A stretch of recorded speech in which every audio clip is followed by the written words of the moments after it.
తెలంగాణలో ఒకప్పుడు సాగునీటి ప్రాజెక్టులే రాష్ట్ర విభజనకు కారణమని, ఆంధ్ర వాళ్ళు ఎక్కువ నీళ్లు దోచుకుపోతున్నారు, తెలంగాణకి రావట్లేదు అన్నటువంటి పాయింట్తో బిగించేసినటువంటి కేసీఆర్ నినాదం ఆ పైన రాష్ట్ర విభజనకు కారణమైంది. 10 ఏళ్ల తర్వాత 2000 సంవత్సరంలో ప్రారంభమైనటువంటిది 2014కి రాష్ట్ర విభజన జరిగింది. ఆ తర్వాత తనే తొలి ముఖ్యమంత్రి అయ్యి 10 ఏళ్లలో ఖచ్చితంగా కాళేశ్వరం కట్టుకొచ్చారు, మేడిగడ్డ కట్టుకొచ్చారు, అవన్నీ తీసుకుని వచ్చారు.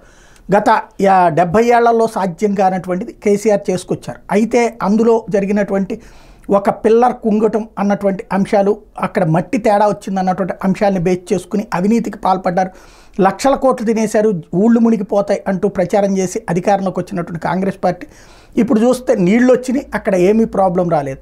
ఆ నీళ్ళని ఎత్తిపోయమని చెప్పి అడుగుతుంటే కేంద్రం పర్మిషన్ ఇవ్వాలన్నారు. కేంద్రం మాకు సంబంధం లేదు, కిందే పర్మిషన్ అంటున్నటువంటి పరిస్థితి. ఇప్పుడు అందుకని ఆగస్టు 2 లోపు కాళేశ్వరం పంపింగ్ స్టార్ట్ చేయకపోతే 50,000 మంది రైతులతో వచ్చి మేమే పంపులు స్టార్ట్ చేస్తామంటూ కేటీఆర్ తాజాగా హెచ్చరించారు. ఆయన ఏమన్నారు ఒకసారి విందాం.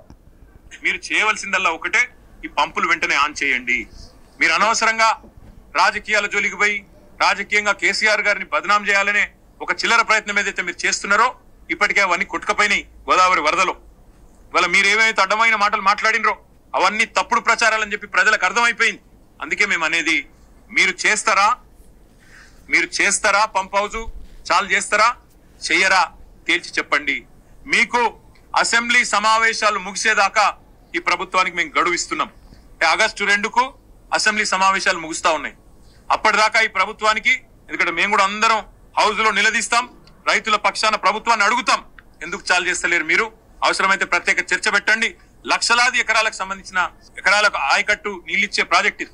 అట్లాంటి ప్రాజెక్టును మీరు ఎందుకు ఈ రకంగా రాజకీయ కక్షతో ఎండబెడుతున్నారు, రైతులను ఎందుకు ఇబ్బంది పెడుతున్నారు, ప్రజలను ఎందుకు హింసిస్తున్నారని తప్పకుండా అసెంబ్లీలో నిలదీస్తాం. ఆగస్టు 2 దాకా వేచి చూస్తాం.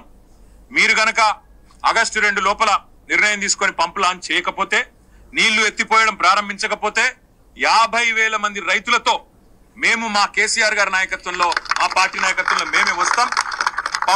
ఇది ఇప్పుడు రేవంత్ సర్కార్ ఏం చేస్తుంది, నీళ్లు వదిలిపెడితే అక్కడ వాస్తవం తేలుతుంది ఏంటి అన్నటువంటిది.